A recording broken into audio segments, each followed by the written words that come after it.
ಗದಗ ಲಕ್ಕುಂಡಿಯಲ್ಲಿ ಪತ್ತೆಯಾದ ಚಿನ್ನದ ನಿಧಿ ಪ್ರಕರಣಕ್ಕೆ ಟ್ವಿಸ್ಟ್. ಮೌಲ್ಯ 10 ಪಟ್ಟು ಹೆಚ್ಚು, ವಿಜಯನಗರ ಕಾಲದ ಆಭರಣ. ಗದಗ ಜಿಲ್ಲೆಯಲ್ಲಿ ಲಕ್ಕುಂಡಿಯಲ್ಲಿ ಉತ್ಖನನ ಪ್ರಕ್ರಿಯೆ ಪೂರ್ಣಗೊಂಡಿದೆ. ಈ ಉತ್ಖನನದಲ್ಲಿ ವಿಜಯನಗರ ಕಾಲದ ಆಭರಣಗಳು, 500 ರಿಂದ 600 ವರ್ಷಗಳಷ್ಟು ಹಳೆಯ ಚಿನ್ನದ ನಾಣ್ಯಗಳು, ಕಲ್ಲಿನ ಮುಕುಟಮಣಿ, ತ್ರಿಮುಖ ನಾಗಶಿಲೆ ಮತ್ತು ಪುರಾತನ ದೇವಾಲಯಗಳ ಅವಶೇಷಗಳು ಪತ್ತೆಯಾಗಿವೆ. ಇದರ ಮೌಲ್ಯವು ಕೋಟ್ಯಂತರ ರೂಪಾಯಿ ಎಂದು ಈಗ ಖಚಿತವಾಗಿದೆ. ಇಲ್ಲಿನ ಕೋಟೆ ವೀರಭದ್ರೇಶ್ವರ ದೇವಸ್ಥಾನದಲ್ಲಿ ಉತ್ಖನನ ಕಾರ್ಯ ನಡೆದಿತ್ತು.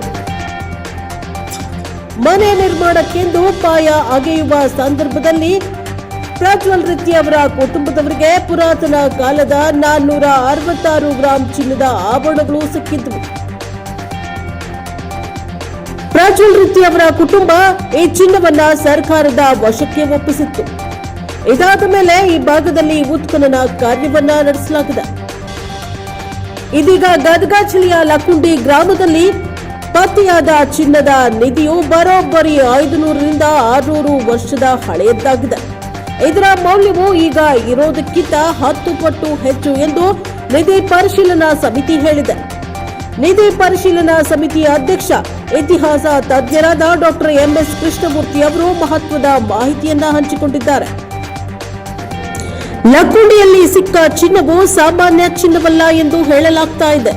ಪುರಾತನ ಕಾಲದ ಐತಿಹಾಸಿಕ ಆಭರಣಗಳಾಗಿದ್ದು ಇದರ ಮೌಲ್ಯವು ಕನಿಷ್ಠ 10 ಪಟ್ಟು ಹೆಚ್ಚಾಗುವ ಸಾಧ್ಯತೆ ಇದೆ. ಇನ್ನು ಈ ಆಭರಣಗಳಲ್ಲಿ ನೀಲಮಣಿ, ಪಚ್ಚೆ ಹಾಗೂ ಹವಳದಂತಹ ಅಮೂಲ್ಯ ಹರಳುಗಳನ್ನು ಅಳವಡಿಸಲಾಗಿದೆ.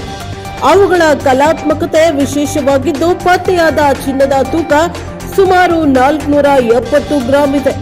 ಇಂದಿನ ಮಾರುಕಟ್ಟೆಯ ಬೆಲೆಗೆ ಹೋಲಿಕೆ ಮಾಡಿದ್ರೆ 80 ಲಕ್ಷ ರೂಪಾಯಿಗೂ ಹೆಚ್ಚು ಎಂದು ತಜ್ಞರ ಸಮಿತಿ ಹೇಳ್ತಾ ಇದೆ. ಈ ಮೂಲಕ ನಿಧಿ ಪ್ರಕರಣಕ್ಕೆ ಪ್ರಮುಖ ಟ್ವಿಸ್ಟ್ ಸಿಕ್ಕಿದಂತಾಗಿದೆ.